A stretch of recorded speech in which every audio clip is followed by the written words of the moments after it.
Hey folks, welcome back to the channel. Previously I mentioned that as a kid, I loved any movie that had killer animals in it.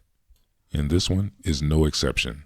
Now, I haven't seen this movie since I was fairly young. It's been many decades. So imagine my shock and amazement when I hear this theme throughout the film.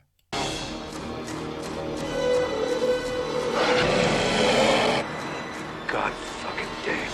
Yeah, you heard that right. It's the theme from Aliens. And this film came out in 1981. So that sent me down an entire rabbit hole. But anyway, let's talk about Wolfen.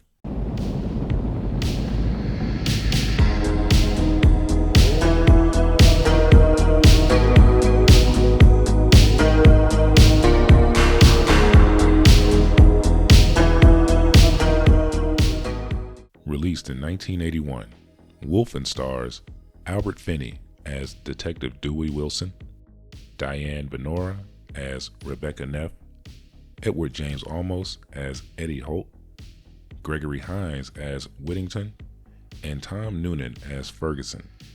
And it was directed by Michael Wadley. Now, before I speak about the plot of Wolfen, I want to talk about the composer, James Horner. And if you're anything like me, you absolutely know his work. I'm just going to name a few of the movies that he worked on: Titanic, Avatar, Aliens, An American Tale, Field of Dreams, Apollo 13, Braveheart, A Beautiful Mind, Star Trek II: The Wrath of Khan, Willow, Glory, Jumanji, Deep Impact, Perfect Storm, How the Grinch Stole Christmas, Troy, The Karate Kid, and The Amazing Spider-Man. And I left out quite a few films that you would absolutely recognize, like Commando. And it blows my mind to think that the theme from Wolfen was reused for Aliens 5 years later. But yeah, if it interests you like it interested me, go down the James Horner rabbit hole. It's pretty interesting.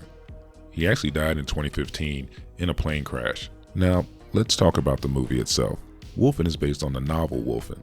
The story follows a series of gruesome murders in New York City that initially appear to be the work of wild animals. Detective Dewey Wilson is assigned to investigate the case, alongside criminal psychologist Rebecca Neff. As they delve deeper, they uncover evidence suggesting that the killings may be connected to an ancient, supernatural force, a race of highly intelligent, wolf-like beings that have existed along humanity for centuries. The film starts out with the murder of a wealthy businessman, his wife, and his bodyguard. And right from the beginning, you get a wolf's eye view of all the action, using the same technique that would later be used for the film Predator. And it's kind of crazy how this movie has a connection to two of my favorite movies of all time, Aliens and Predator. The film has a really down-to-earth, gritty feel. It was filmed on location in the South Bronx of New York, which was abandoned at the time. As a kid, I absolutely loved this movie. Now, it had a lot of competition in 1981. That's the same year that The Howling and American Werewolf in London were released. I didn't see The Howling until several years later, but I also loved American Werewolf in London. That was one of my favorite movies at the time. But Wolfen was really close. Wolfen is very distinct from those other two werewolf films.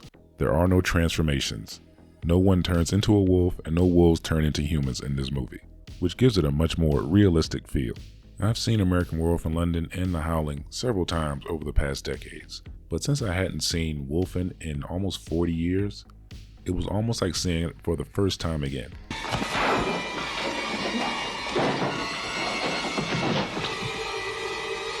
I had completely forgot about most of the plot points, most of the kills, and just the story in general. Like the entire Native American aspect of this film, I couldn't tell you what's real, what's made up for Hollywood, what was made up for the book, if it's legit or not. But it is interesting. The film kind of fools you into believing that the Native Americans that you meet in the movie are the ones that are transforming into wolves. But like I said before, no one in this movie transforms. So you only ever see the wolves. If anyone is transforming into them, you never see them in the movie. Wolfen features some pretty good special effects as well. One kill in particular really stuck with me when I was a kid, and it's the one part of this movie that I absolutely remember to this day before I rewatched it. During the climax of the film, this dude decides to not use his better judgment and pull a gun on the wolves. Don't do it. Well, he ends up losing a hand, and shortly thereafter, his entire head.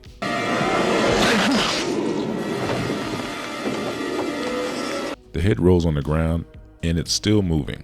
What's cool about this scene is that it was actually set up earlier in the movie when Gregory Hines' character is talking about beheadings in the past, and that oftentimes the head would still be alive, looking around and trying to talk. I didn't tell my mom at the time, but this scene gave me nightmares. I mean, I wasn't going to tell her because then maybe she wouldn't let me watch the movie anymore, because I always came back to watch this movie. Wolfen isn't a movie I hear talked about very often, probably because it was released in the same year as American Werewolf in London and The Howling. But I think it deserves more attention than it's gotten. It's kind of hard to find. As far as I know, you can't really find it for free on streaming, but I could be wrong about that. If films about killer animals interest you at all, it's definitely one to watch. It's well written, directed, and acted, and absolutely worth your time. If for nothing else, just to hear the score to aliens sprinkled throughout this film. Let me know in the comments if you've seen Wolfen, if you love it, if you hate it, or if you're indifferent to it. Let me know.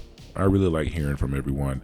I really love answering the comments, and I really appreciate everyone that watches my little videos. Hit the like button, share, subscribe if you haven't already, and I'll be back real soon.